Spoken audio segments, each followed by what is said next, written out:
Hi everyone, Corrado Pitari here from Muscles in Motion Professional Personal Training, and today I'm here to talk to you about a couple of ab exercises that you can do at home to maintain a good training regimen. So let's get right to it. I want to take 1 second to talk about what your abs actually do for you.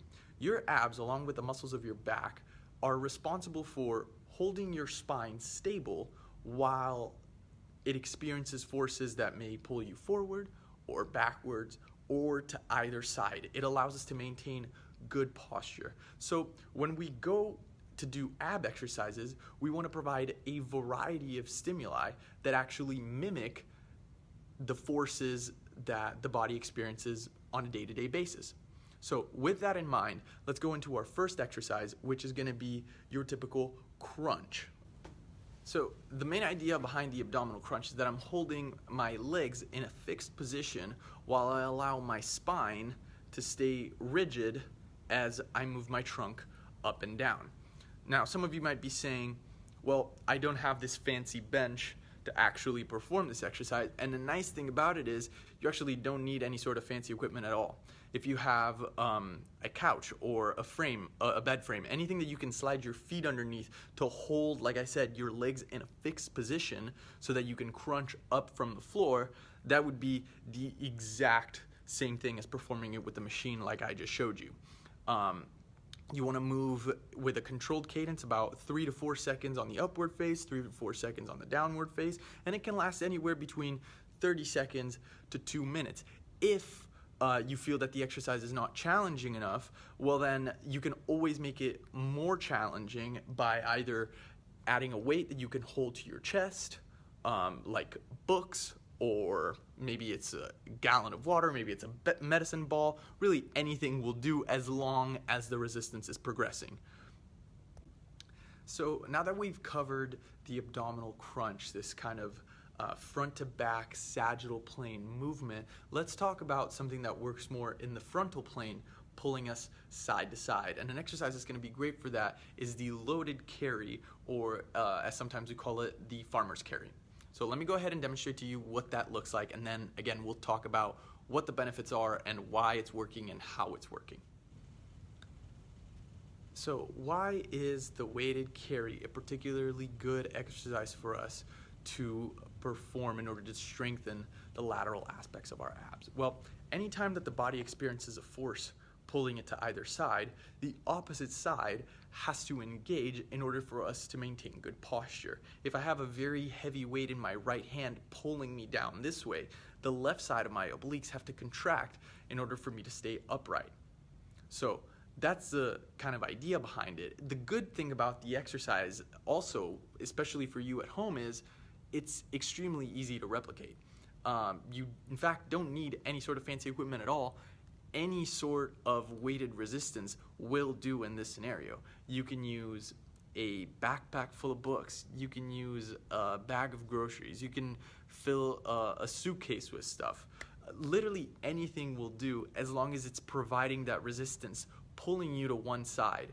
And you can perform those weighted carries, those walks, for anywhere between 30 seconds to 2 minutes per side. Something that's challenging in those 30 seconds to 2 minutes. You know, if you're just carrying those and it doesn't feel like enough of a challenge, well then you're not providing the opposite side of your abs with enough stimulus to actually demand your body to change and adapt. But if you're carrying something that's challenging, that you can really feel right off the get-go, that's kind of, whoa, pulling you to the side, then it's going to be a fantastic way for you to train your obliques while you're at home and away from the gym. So now we've talked about the abdominal crunch, that's sort of front to back sagittal plane movement, and we've talked about the weighted carry, more frontal plane, kind of lateral pulling force. Now we'll talk about one more exercise which kind of brings everything together. It's an exercise that you know and love, and that is the plank. Now the reason that I want to talk about the plank as a good exercise for you to do at home while you're away from the gym is that the plank is easily modifiable. There's many levels to the plank. In fact, you can start doing a plank against the wall. You can then move to a lower surface, like doing it against a bench. Once you progress through that, you can do it on the floor in the push-up position. Then you can move to your elbows.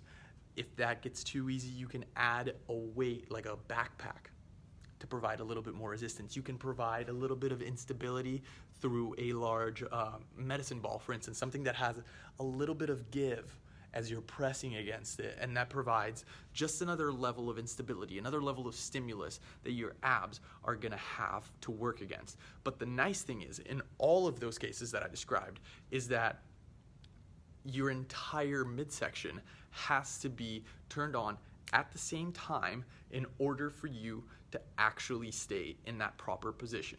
So let me go ahead and show you what a good plank looks like, and then we'll go ahead and talk a little bit more about the benefits. So the plank is an effective exercise for us to perform because while we have 2 points of contact, being our feet on one end and our hands on the other, our center of gravity is being pulled down towards the floor. And so it's our abs' responsibility to engage and maintain tension between those 2 points so that we don't sag down.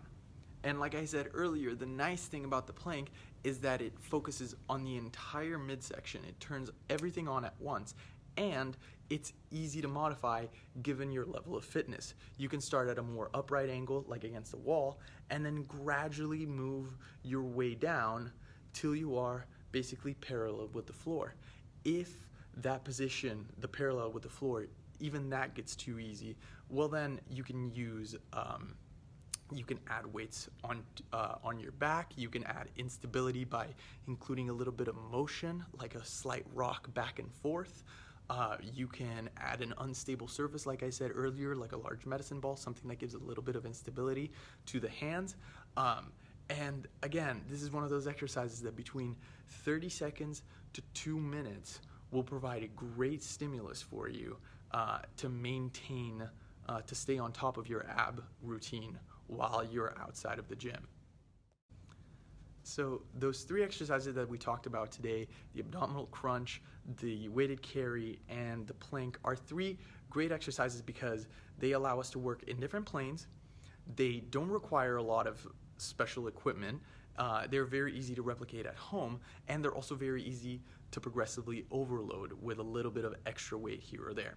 So if you have any other questions about ab training or really anything about your home training, please feel free to reach out to me or any of the other trainers. We are happy to talk to you in more depth about how you can maintain your exercise regimen while you are away from the gym.